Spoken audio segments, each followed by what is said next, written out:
Halo,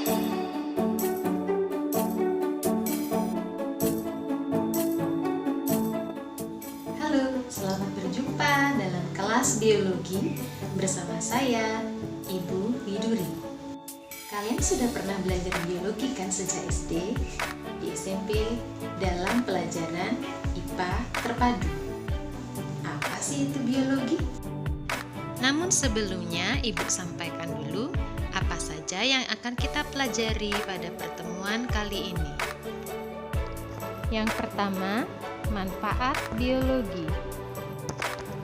Dan yang kedua, objek biologi. Biologi itu belajar tentang apa ya? Biologi berasal dari kata bios dan logos. Bios berarti makhluk hidup. Namun kita juga mempelajari komponen-komponen lain yang mendukung kehidupan. Sekarang kita bahas apa saja ciri-ciri dari makhluk hidup. Yang pertama, memiliki sel. Setiap makhluk hidup pasti mempunyai sel. Makhluk hidup paling kecil tersusun dari satu sel. Yang kedua, mengalami pertumbuhan dan perkembangan, termasuk bereproduksi. Yang ketiga, dapat beradaptasi terhadap lingkungannya. Contohnya di sini adalah bunglon yang dapat berubah warna menyesuaikan lingkungannya. Yang keempat, melakukan proses metabolisme. Nah, pesan Ibu di sini adalah kalian harus rajin berolahraga supaya metabolisme dalam tubuhmu bisa berjalan dengan baik dan lancar. Itulah beberapa ciri tentang makhluk hidup. Yang berikutnya kita bahas tentang objek biologi itu sendiri. Objek biologi digolongkan menjadi 10 tingkat organisasi kehidupan. Perhatikan gambar berikut ini. Semakin ke atas adalah tingkatan yang ruang lingkupnya semakin banyak. Tingkatan yang berada di atas mencakup tingkatan yang berada di bawahnya. Perhatikan contoh berikut ini. Manusia memiliki beberapa macam sistem organ.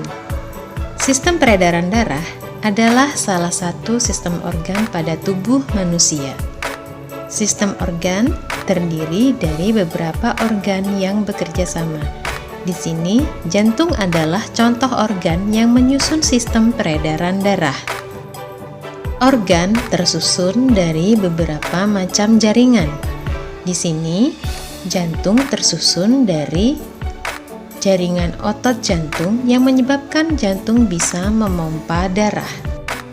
Nah, jaringan sendiri tersusun dari beberapa sel yang fungsi dan jenisnya sama. Maka, tingkatan sel dan tingkatan jaringan namanya sama. Tingkatan yang kelima adalah individu atau organisme. Tidak semua organisme mempunyai tingkatan sel, jaringan, organ, dan sistem organ. Ada makhluk hidup uniseluler atau terdiri dari satu sel, contohnya adalah amuba. Ada juga makhluk hidup tingkat tinggi yang memiliki lebih dari satu sel, jaringan, organ, dan memiliki sistem organ yang lengkap. Selanjutnya, jika lebih dari satu individu atau organisme berkumpul dalam suatu habitat, maka disebut tingkat populasi. Selanjutnya, apa sih bedanya tingkat komunitas dengan ekosistem? Pada tingkat komunitas hanya terdiri dari komponen biotik saja. Jadi hanya kumpulan dari beberapa jenis populasi. Sedangkan tingkat ekosistem adalah hubungan antara komponen biotik dan abiotik. Jadi terdiri dari makhluk hidup dan benda mati. Contohnya pada gambar ekosistem sawah berikut ini, komponen biotiknya adalah tanaman, kemudian manusia, dan kerbau. Sedangkan komponen abiotiknya adalah tanah, air, udara, dan sinar matahari. Berikutnya adalah tingkat bioma. Bioma adalah kumpulan dari beberapa ekosistem pada suatu tempat yang sangat luas. Bioma mempunyai kesamaan ciri antara lain iklim dan curah hujan.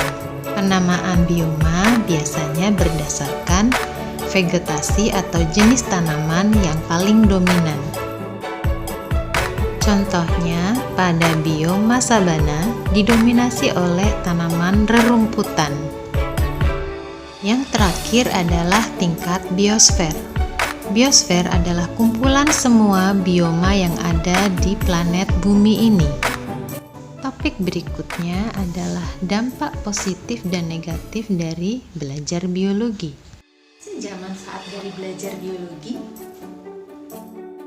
Lalu, apa dampak negatif dari belajar biologi? Contoh manfaat biologi pada bidang kesehatan adalah penemuan vaksin dari virus yang dilemahkan atau dimatikan. Pada bidang industri adalah pemanfaatan mikroorganisme seperti bakteri pada pembuatan produk makanan dan minuman. Pada bidang peternakan adalah teknologi inseminasi buatan atau kawin suntik bagi hewan yang sulit untuk melakukan perkawinan secara alami. Pada bidang pertanian adalah budidaya kultur jaringan yang tidak mengenal musim tanam. Berikutnya adalah dampak negatif dari teknologi. Yang pertama, kerusakan ekosistem. Contohnya di sini adalah ekosistem laut yang rusak akibat penangkapan ikan menggunakan bom. Berikutnya pada bidang pertanian, akibat penggunaan pestisida, hama akan menjadi tahan terhadap racun. Berikutnya pada bidang politik, beberapa negara ada yang menggunakan teknologi dengan senjata biologis. Nah, menurut kalian, apakah benar virus corona dibuat oleh negara tertentu untuk melemahkan negara tertentu?